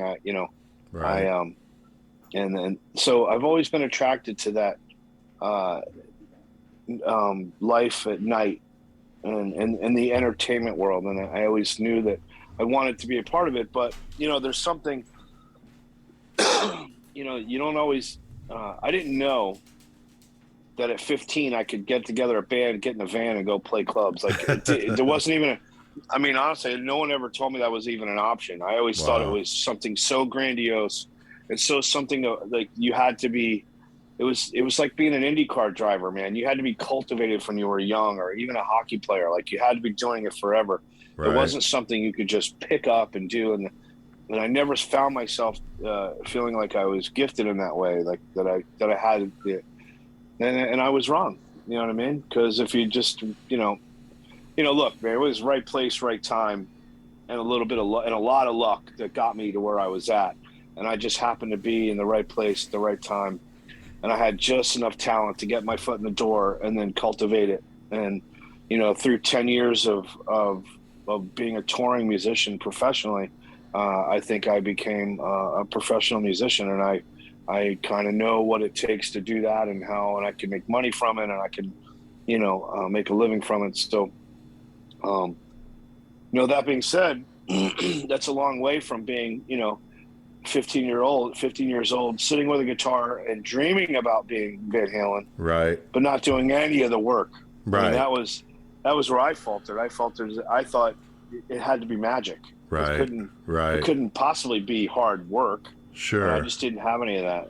Interesting. Until later. Very, very interesting. Now, what do you think about the state of metal today? Obviously, you and I are about a year apart, so we come from the same era of music, and it's evolved so much, and the pandemic just dropped a mushroom cloud on everybody's life. But aside from all that bullshit, what do you think of metal today? I mean, you get to see a lot of bands that you're still active, and you're, bands playing with you and touring with you guys, and people in the business. I mean, what do you think? I think it's I think there's going to be an explosion in the next couple of years. Because everyone's been sitting at home. Everyone's Cooped been up, locked up. So I think it's going to explode. Like when you look at the 20s, right? You had sorry, I have a plumber fixing my something in my house. That's okay. So the Roaring 20s were after, I think, I could be completely wrong historically, but I think there was like this really bad Dust Bowl era where the dust took over the center of the country. And there was like this huge droughts and all this mayhem. And then right after that was the roaring 20s, where people just partied their balls off. It was after the pandemic in 1918. right after that, everything kind of came after that, and then the 20s just went off the charts. So there you go. A little conversation with Rob Dukes. Shit, yeah, man. A little 10-minute piece of a 41-minute interview. Fuck So yeah. I'm going to release that interview to the masses the week of Thanksgiving. So that'll be your bonus for that week. You get to hear the entire thing.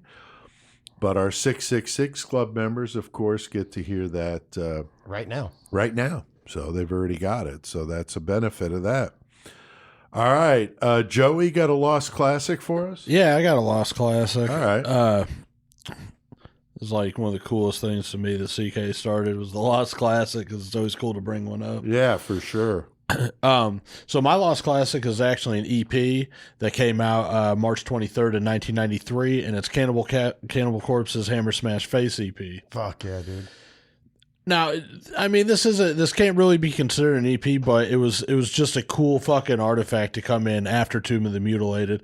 Tomb of the Mutilated already dropped, so Hammer Smash Face, the intro track off that album, it already come out. This was like the heaviest song in the fucking world when it came out. Dude, like for when I real. heard that, I was like, that's the heaviest thing I've ever fucking heard. You Right. know. So then they put out this EP, which was really cool, and it had Hammer Smash Face on it, but it also had two covers. They did The Exorcist, which is a Possessed song, and then they also did Zero the Hero, which is a Black Sabbath song. Something about that Zero the Hero cover, bro. Yeah, Zero the Hero song is badass. So although the only two original, were covers, the only two new songs, for an EP, you would kind of hope that there would be, an unknown brand new track, but it was okay. It fucking worked. And, for 3 tracks, I jammed the fuck out of that motherfucker when it came out. Zero the Hero was like the sickest shit to me. Definitely. That was on the Black Sabbath, The Eternal Masters. I think that was what it was called. That was on Born Again. Yeah, but I think what they did a tribute album. Oh, So I they gotcha. did the NIB albums, those tributes with like the bigger bands. But then they did one, I think it was called Eternal Masters, and it had Cannibal Corpse and Sacred Reich and a few other bands that were on Cool. it. And fucking I out. think that's where I first heard Zero the Hero, to be honest. Nice. And then I got the EP. But Yeah, that's a good song. I remember seeing Black Sabbath on that tour hell yeah. with Ian Gillan singing Zero the Hero. Yeah, Fucking and then badass. fucking Hammer Smash Face on Ace Ventura. Yeah. Oh yeah. That's right. That was the shit. No, that was the huge. shit. All right, very cool. Well, what have you guys been listening to? Joey, what about you? We'll start with you. I've been jamming. I don't know. Really, what I've been jamming. It's been kind of a fucking weird ass time. I had Suffocation playing. I've been playing some Brutal Truth. In the car right now, I got fucking the KMFDM Nile. And fucking, I got that CD in because Dylan since we're- Klebold shit there. yeah, because we were doing all the German shit. I was trying to keep the German theme. And originally, when I left my house, I was going to grab a Libido Airbag CD, and I got the hoodie on and shit, but I forgot it. But I was like, oh, I got this KMFDM CD. So Nice. That's cool. Chris, what about you, dude? I've been listening to all kinds of shit. Still fucking 12-Foot Ninja, some Slipknot here and there, fucking Whitechapel still. I don't know. Tank 3. Just you look the at my mixed bag. fucking shit like on That's YouTube cool. and Spotify. It's just all over the place, dude. That's cool. Yeah, I've been jamming a lot of Exodus. I'm getting fired up for that new album coming out. That's November 22nd. And Warfect, I mentioned those guys. Yep. The album Spectre of Devastation. Straight up ridiculous, man. And the other one before that is good too. I don't remember the name of it. And the one before that I haven't listened to yet. So there's 3 that are available streaming. But wow, I can't say enough good things about that band. That just really blew my mind that they were that good. And I never even heard of them before. Same with that Exilum, same type of thing. Like, wow, just amazing how much good metal is out there. So I think that's why, we try to pass that on. I always ask the bands when I interview them, what bands are you listening to? That aren't super well known. and Yeah, shit that like we don't know about. That's how, when I interviewed Andrew from Harlot and I asked him what other Australian bands there were, and he mentioned in Malice's Wake and other bands that I checked out, was just like, holy shit, like what a cool thing to find out just from interviewing somebody. So I always ask. I think it's cool that we share the stuff we dig so that somebody listening might be like, man, I don't know about Warfect. Let me check it out. And Right. just be like I was, completely floored. So, all right. And I'm also working with Kristen at Nuclear Blast to line up that Tom Hunting interview. Of course, the Exodus drummer, that would be awesome. Tom just recently went through an extreme fight with cancer. He had his stomach removed, basically, and amazing that he is on the mend. He's over it. He's getting ready for a tour. I mean, this guy is a fucking animal. He's like 57 too. So hell yeah to Tom Hunting, and I hope I get to do that tomorrow. But if not, maybe the following week. But we'll see. He does Wednesdays apparently for Nuclear Blast. So trying to make it work with his schedule in mind too. Also, I checked out what were some upcoming releases to share. I mentioned the Exodus, Persona Non Grata, the 22nd, Suffocation Live, the 12th. So that's this Friday, right? Yep. Black Label Society, November 26th. Death Angel, November 26th. Hypocrisy, November 26th. Goddamn. Dream Theater Live, December 3rd. And Behemoth, December 17th, just in time for Christmas, man. Right. Get some Perfect. Behemoth for Christmas. Perfect. Fucking right, dude. Behemoth, man. Order that for your grandma, you know. Pre-order the Behemoth album for a little Christmas cheer. So, all right. We've talked about our 666 Club. It's our Patreon, which means a way to help support what we're doing. And it's $3 a month. It's very inexpensive. We keep it that way. And they get the episodes early. They get the karaoke when they're done. They get all this bonus interview stuff. I mean, literally, I was sending the Rob Dukes one out within the hour I did it. Right. So that's how fast they're getting this shit. Like I'm pretty much, I only had this interview done in 1 hour. Yeah. And you have it. Yeah, and that they get the stuff. The order of operations is you guys get everything first, and then the email goes out to the 666 Club. So that's how quickly they're getting this stuff. So patreon.com/Murder Metal Mayhem. I link to that, of course, in the episode description. So click away and help us out. Don't forget to order one of our shirts. I've also got that in the episode description. Got the cool zombie artwork from our buddy Jeff Gaither. And then the Murder Metal Mayhem blood spatter on the back. So it's fucking tight. Yeah, and we got those adult activity books. Oh, yeah. We need to make some new ones. We do need to make some new ones. So round 2. It's a lot of fun doing those. And so, yeah, we'll do another one. Joey, get you doing the artwork for that. That'd be cool. No, that'd be fun. All right. Well, we've done plenty of metal tonight. So, Chris, what the fuck do we need to do, man? Let's get metal on. Nope. Oh, that's fucking Mayhem. Shit, There you man. go. Well, justice when it's a master of lies. Give me everything you want me your life. My fuel is my hatred and will take contempt for the waste of life you feebly attack. I prey on your weakness, exposing your spine. You cower at my feet and hold me defied. Triggered by my hatred, I rule through fear. I am the master of my whole dear. Architects of murder, sadistic and cruel. Your arm is plentiful, only my use. My rivals. Hello, this is Honka His. How can I help you? Hello there. I'm looking for a date tonight. I'm from Bootlick, Tennessee. You've called the right place, sir. Are you looking for a live one or a dead hooker for the night? We're running a cold one special for the month. What? Cold one? What the fuck are you talking about, man? We can get you a live one if you want, but unless you've had a cold one, you really don't know what you're missing. Now that's just fucked up.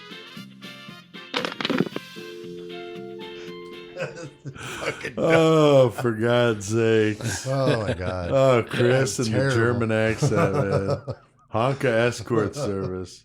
Wait till we get to the Russian doll. Oh, my God. That was Moskvin. That was some good stuff there we did with you. So Me and you, Chris, doing that commercial. That was fun. Hell yeah. Before Yes, it that, was. of course, Generation Kill and the song Never Relent sounds fucking badass. Can't wait to hear the rest of that. So really, really good, coming out early 2022. All right. I told you guys I had a little bit of a Mayhem story that I forgot about. I was just randomly talking about, I don't even know what brought up the subject of that's what it was. We were talking about garage doors, and I remembered an old job I had back in Connecticut. What's the name of the story? Yeah, Oh, what's the name of this story? The name of the story is called The Little Boy's Underwear. You're right. Okay. What the fuck? Yeah. Now we got to get into this because Yeah, 'cause- I'm so afraid I'm going to get handcuffed by the feds. Right. So yeah, it's interesting. So I was talking about garage doors. I got on this job I used to have, and this boss who was really, an interesting guy. It was just me, him, and another employee. So anyway, we're out. Most of these houses we were doing were new construction. So like dirt piles all over the place. Like nothing looks like it's finished, you know. Because the garage door has to go up, especially when it's cold out, because it's fucking cold in the house, so they want that door up, Yeah. So we were always like rushed, like hurry up and get the fucking door in, So anyway, I'm working, and next to the work truck, like in the mud, there are these like little boys' underwear, like in the mud, So I took them and I put them in the back of the truck, hanging off of like a piece of angle iron or something. Sticking out. And so the owner, he sees this and he's like, "What the fuck is this?" I'm like, "I don't know. That's a good question." Look at that. They're all shit stained and everything. He's like, "That's not shit. That's mud. What the fuck are you doing, man?" So he's like, "Get it the fuck off there." He didn't even want to touch him. So I grabbed him and I threw him away, So then as he walks off, I grabbed him again and I stashed him in my cooler or whatever, my lunch bucket, Yeah. So I get home and I'm like, okay, I got to do something with this, but I don't know what to do. So I came up with this crazy idea. So I took the underwear and I put them in a Ziploc bag. And then I took a little piece of paper. This is back in the old school typewriter days. I made a little tag that said Exhibit A. And I put it in there. And then I wrote him a letter from the police department saying that we found these on his property and this boy is missing. Oh, shit. So what the fuck are you doing with these underwear? And I thought it was so absurd because why would the cops send you the evidence? Right. You know what I mean? Yeah. So I figured like he would look at it and go, fucking Pete, what a douchebag. Because we had been joking around about the underwear. Right. Like how many little boy underwear did he have hanging off his angle iron? You know what I mean? It's so ridiculous. So he gets this letter and flips the fuck out on me. Like freaks out, like, what are you doing? And I'm like, it's a joke, Mark. I mean, like nobody thinks that this is real. Nobody does. So it was so ridiculous, though, his reaction to it. And all I was just trying to do was fuck with him a little bit about it. So. He's fucking snapped off like they're Yeah, gonna he think just fucking flipped I'm out. really I'm doing like, this dude, shit. how did you not think? Why did you pick those up again? To fuck with you, obviously. Yeah, exactly. He's like, I don't even know what to do. They're like, throw them away. Right. Like, There's not really evidence, dude. Come on, man. It's all bullshit, So That's anyway, fucking funny, dude. that's the little boy underwear story. The little boy underwear. Anybody else have any mayhem they want to? No, not tonight. can't follow up the little boy underwear. No, I'm gonna.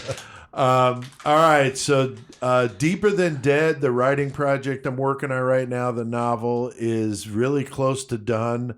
I'm working on part 9 of 10 parts total, so I'm really close. And the artwork is looking really cool from Brian Usual, so it's really coming together. I've also decided I'm going to do an extra part, so there'll be 11 parts really. The 11th is going to be an interview. It's like going to be like a fake talk show. Yeah. An interview with the characters, like after it all happened, right? So And anybody that dies, I'm going to bring them on like in order of their death in the story. Nice. And so I think it'll be a lot of fun. There's some really interesting characters with this one. So that's what's going on with Deeper Than Dead. Again, shooting for early 2022. Blunt Force Press, and doing a full-size 8.5 by 11 because the artwork and stuff. I'm going to have color throughout the book this time, not just the cover. So all the pages will all be in color. So yeah, dude. It's going to be cool. All right. The Creation of Chaos 3 book, the audio book is out there if you're into audiobooks on Audible, iTunes, and Amazon. You could also buy the book, physical copies of it at the Painted Wraith Curiosity Shop, downtown Bloomington, Illinois. And I did my Painted Wraith appearance on the 30th. That was a lot of fun. I met a lot of really cool people. I've got my last one coming up, the local authors fair at the Peoria Public Library. That's the downtown building on Saturday, November 13th, 2021. That's from 2 to 4. And parking's free. The event is free. So come on by. We've got like 20-something authors are going to be there. So hell yeah, going to be a lot of authors at this one, and it's in a big open like auditorium. So I'll be there, and so I'll have all the books with me. So if you're hearing this, that's coming up because it's this Saturday. All right, killer cage match, guys. We got a good one tonight. We take a list of 70 killers, 70 objects for them to fight with. Our listeners, Chris, picking those random numbers for us. Always giving good numbers. This week we got Roger Smith, Laura Kovacs, and Rebecca Boomstock. Hell yeah, Rebecca, remember, you are going to be in an upcoming killer cage match, so that'll be fun. Maybe we'll have her on the show. Hell yeah. To do the killer cage match with us. So we're just making this up on the fly, but Rebecca, we're going to be good for it. So, all right, we got a good one tonight. Joey, who do we got going up against each other? yeah. Henry Lee Lucas and his 3 teeth, and Oh, yeah. because he's got them 3 teeth, Fritz Honka wouldn't want nothing to do with him. Yeah, That's too many. That's 3 too many, bro. Too many. But yeah, he's gonna go up against fucking Chicago's own H.H. Holmes. You know, Honka would go for Lucas's mom because she Yeah. was a prostitute. She was nasty. He would have loved Sugar Babe too. No, I That's would've true. He loved might have done her Sugar, feet. man. Yeah. Might have done her feet. So we got H.H. Holmes, Henry Lee Lucas, and they're going to be fighting with a couple of good objects here, Chris. We got We got a fucking old school push lawnmower. So you're talking about the kind that doesn't have a motor. Or right. shit. You just got to push it. push yeah. that thing to make the wheels move, and that's Right. what turns the blades. Right. That sucks. Not very handy in a cage match. No, and a thermos filled with hot pus. That's nasty. So that's gross. But I mean, I don't know, man. That's fucking gross. And they got a very Guzzle that custard. guzzle that custard. Now the variable is very interesting here. Yeah, it's a skunk injected with cocaine. So Oh boy. that's fucked up right there. I mean, that there is fucking nuts. So, Chris, what do you think, man? Holmes and Henry Lee. I mean, Henry Lee's, of course, a little guy, but I don't know if that old school push lawnmower is going to be a much help or the hot pus. I don't think either one of those is going to be a help unless one of them like grab. I mean, you're going to kind of freak out if you get a fucking boiling pus in your face and in your eyes. So like, Right. if somebody grab that, say fucking, I don't know who it is. Like as a hand-to-hand battle, I feel like Holmes would get it fucking hand-to-hand with no other I thing. think so, too. But what about that But skunk that with the skunk cocaine? is the winner because he's just tweaking, dude. Just like fucking spraying everything. Fucking doesn't give a shit about the pus. They're probably rubbing the pus on themselves trying to get the smell of the fucking skunk off of And them. they got like And they- claws and shit, too, don't Oh yeah, they? yeah, dude. They'll fucking attack the shit out of you. Wow. A rabid skunk on cocaine would be worse, dude. I'm going with the skunk though. Joey, what about you, dude? I think that, fucking H.H. Holmes is going to be a little quicker on the draw, so he's going to run over and grab that fucking thermos filled with pus. He's going to fucking throw it right at Henry Lee Lucas and fucking douse him. Problem is, Henry Lee don't give a fuck, and he's like, "Oh, I'm cool with that shit." Yeah. He goes over and fucking I've grabs. smelled worse. Oh yeah, he goes over and grabs that skunk, lifts its ass right into his face, and takes a whole heaping whiff of that fucking skunk ass and that cocaine, and he is just fucking ready to go. Right. Henry Lee runs over, grabs that fucking old push lawnmower, and just starts fucking beating H.H. Holmes to death with it. I'm gonna give it to fucking Henry Lee Lucas. Oh, All right, damn. cool. Okay, well, very good. I don't know. I mean, I think Henry or H.H. Holmes has the physical upper hand here. I like, of course, your guys' renditions of how it all plays out, but I think Holmes has got the physical advantage, but Henry Lee's pretty shifty, and if he gets a hold of that hot pus, I think that's definitely going to cause some problems because, like Chris said, man, that boiling pus in your face, that'd be pretty rough. Not man. good. Not good at all. But yeah, the skunk, I really don't know. I mean, if a skunk's all jacked up on coke, I can imagine that he would be just going crazy and running around and scratching and clawing and biting flipping and his who the shit. fuck knows. So, all right, well, very good. We got the skunk, we got Henry Lee, and H.H. Holmes, all three different scenarios there. Hell yeah. All right, well, I think we've done plenty of good mayhem tonight, so I think it's time to hit the fucking outro.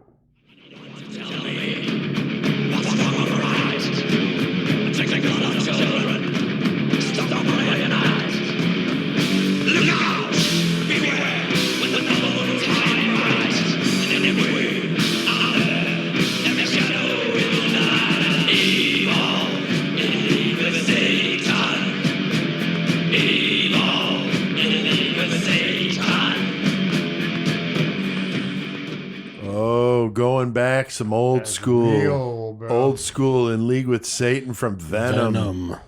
So nasty.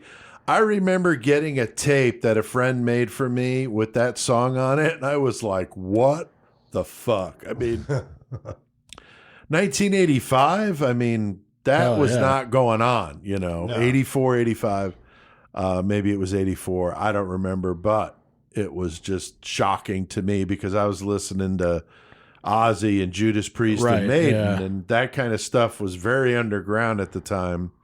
And so it was really badass. But what an exciting time to be a metalhead.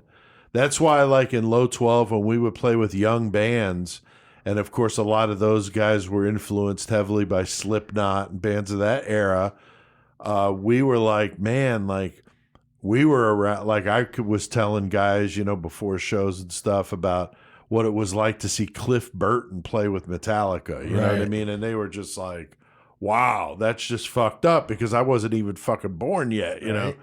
And it's like, I get it, you know? That's was when I grew up. So just very fortunate to have been around in that era. And I'm very grateful of that as a metalhead, just from having been through it. So, we know that nothing will ever be able to replace CK. And we hope you guys liked the way we did the revamp of the metal segment. And each episode will rotate it. So, Joey, I think it's your turn next time. So, Yeah. All right. I'm going to bring it back to locals. Awesome. Yeah. Cool. dude. Cool. Can't wait for that. Big thanks to Rob Dukes at Generation Kill for Hell the yeah. interview he did with me. Bumper music tonight, Generation Kill, Warfect, and Venom. The metal segment music intro, Chris, by Crysis fucking Fuck yeah. killing it. They got a new EP out too. Joey do just they? sent me my son Joey sent me a screenshot of it. I haven't listened to it yet. I'm anxious to check it out. Hell yeah. Murder Metal Mayhem intro music, Joey. Low 12. Low 12. Thanks to all you guys out there listening. Keep seeing those numbers rolling in, and the comments just make it, you know, we appreciate it very much. It's very humbling. Chris, what about that first comment there, dude? What the fuck? Pour your sugar 550. It's like fucking pour your sugar 550. I don't know how to make it go in the tempo, but Right. but goddamn it. I really liked your Jane Toppin episode. I can't find good stuff on her, but then I found you guys, a new listener in Atlanta, Georgia. What up? Oh, yeah. Very cool. Joey, what about you, man? Another good screen name here. Yeah, Devil Dogs Rule 666, which I do like Devil Dogs. Yeah. They commented, "Hails to you guys. I love the podcast. Been listening since 2019 in Colorado Springs. Smoke that bud." Nice. Nice. Margaret Swanson commented, heard about you at work from a girl who loves you. She's been telling me about it, and after I heard one episode, I was hooked. I really liked the witchcraft one you did. So Awesome. very cool. Thank you, Margaret. Appreciate that. And then, Chris, what about that last one, dude? Dina Sweet Satan says, I love this podcast so fucking much. My husband heard it on a business trip and has been playing episodes for me. I love the one you did on Alcatraz, which is a fucking good one. Yeah. I hope you do more prison stories. Those are great. So fucking hey, we got one coming We up do. actually soon. So. Sing Sing Prison with Tex. That's going to be good. So we got that one coming up next month. Well, thank you, Dina. That's a nice comment. All right, check out murdermetalmayhem.com to listen to all the past episodes. You can like us on Facebook, follow us on Twitter, and you want to subscribe to that YouTube channel because here pretty soon you're going to get to see the video I did with Rob Dukes on the YouTube channel side by side. Damn Rob and I right. chatting. So it's going to be a new thing for us. And hopefully we'll do more interviews like that. That'll be fun. And if we get you guys involved, it'll look like the Brady Bunch, you know, like with all the different heads on the screen. Jan. So yeah, and you can get us on about every platform there is out there. So leave the comments. We appreciate it, and rate the show. It helps people find us on there. Support us with the 666 Club. You can go to patreon.com/murdermetalmayhem. Only $3 a month, so very, very inexpensive way to help pay some bills here. You can go to creationofchaos.com if you want to pick up one of my books. And check out the episode description to order your very own copy. And you can also get the audiobook. I mentioned that. Audible, baby. Audible's the way to go. iTunes or Amazon. So check the episode description for links. We can't let him go without hearing the karaoke song. I did this one for no reason other than I heard it. And I thought, how fucking ridiculous would this be? To fucking see this song. Do some Bee Gees. So crank this one the fuck up. And until next time, keep one foot in the gutter. And keep one hand gripping that little boy's underwear. Yes.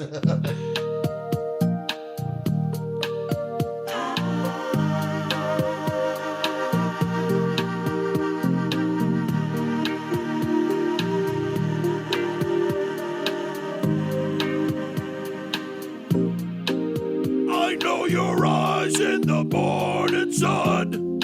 I feel you touch me in the pouring rain. In the moment that you wander far from me, I wanna feel you in my arms again. And you come to me on a summer breeze, keep me warm in your love, then you softly leave. And it's me you need to show. How deep is your love? Your love, how deep is your love?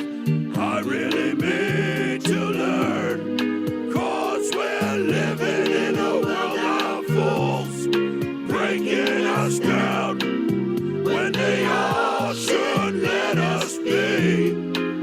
We belong to you and me. I believe in you. You know the door to my very soul. You're the light in my deepest, darkest hour. You're my savior when I fall. And you may not think I care for you when you know down inside that I really fucking do. And it's me you need to show. How deep is your love? Deep is your love? How deep is your love? I really need to learn. 'Cause we're living in a world of fools, breaking us down when they all should let us be. We belong to you and me. Da da da da da da. Na na na na na na na na.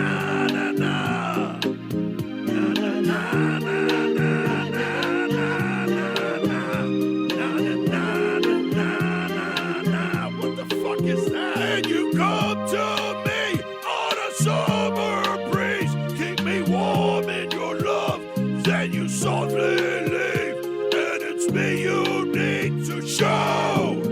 How deep is your love? Is your love? How deep is your love?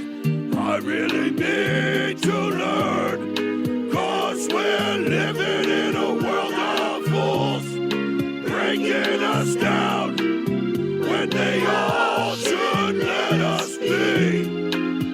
We belong to you and me. Da da da da da da. Yeah.